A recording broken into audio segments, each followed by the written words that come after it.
Hello there and welcome to another chess miniature, a short and instructive chess game, hopefully enjoyable as well. This time we're going to be looking at a simultaneous Denker head white against Chiera in Washington in 1936. And we see one d4. Black answered with his queen pawn and pawn to queen bishop 4. The queen's gambit. Do you like the queen's gambit? I like the queen's gambit. Black answered with this, sort of the double. Not sure what the name is. Double queen's gambit. White played the pawn to e3 to fortify the center. We have pawn takes pawn. And white took on d5. So this is sort of, well, there's a gambit line that goes similar to this, but with colors reversed. Queen a5 was played now by black. Queen to d2.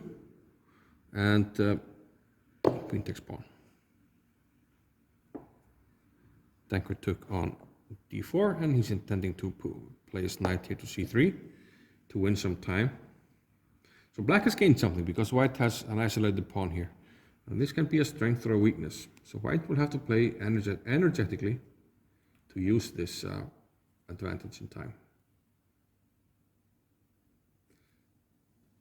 Knight to c6, hitting the pawn. White defended, knight to f3. Bishop came out to f5. And the white now takes the chance, the moment to attack the queen. Gain some time. The queen moved over to a5. And we note that black is now moving the queen for the third time. Granted, white does have the queen on not perhaps the best square here on d2. But bishop to b5. White is leading in development because he can castle here on the king side. Meanwhile, it looks very dangerous for black to castle over here because his king is very open. White will castle and put stuff on the c file, and this diagonal is open, so it looks very bad to castle queenside. So black is pretty far behind in development. So moving the queen too much, and his development is not very effective. You should try to develop your kingside pieces more and just get castled in the opening.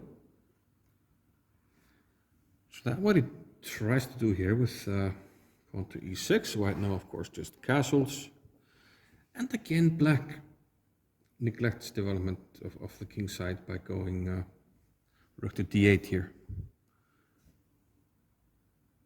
Trying to cover the d file and then the line up against the queen. But knight to e5. Note that this is, of course, not possible because the knight is pinned to the king, and we can take this. No tactics like this on pinning the knight because of mate. So that's not on the agenda. So knight e5 hits the knight on c6. What to do about it? Black went knight to e7.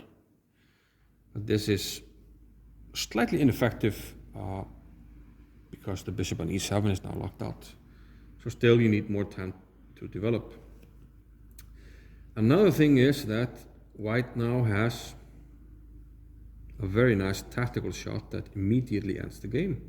After white's next move, black in fact resigned. So what was white's next move?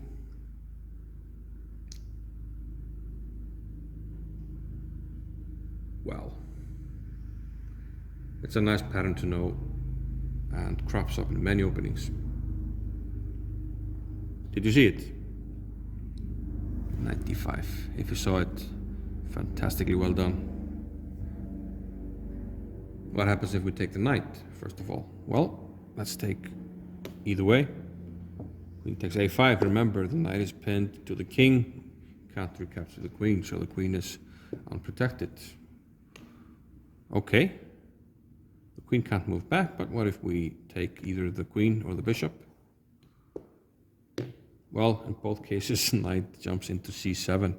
And with the knight covering this square and the rook, well, pretty clumsily placed, this means that the king is kind of smother mated here after knight to c7. So in fact, after knight to d5, Denker's opponent resigned. A nice game. Once again, hope you enjoyed it. See you in the next one. Bye bye.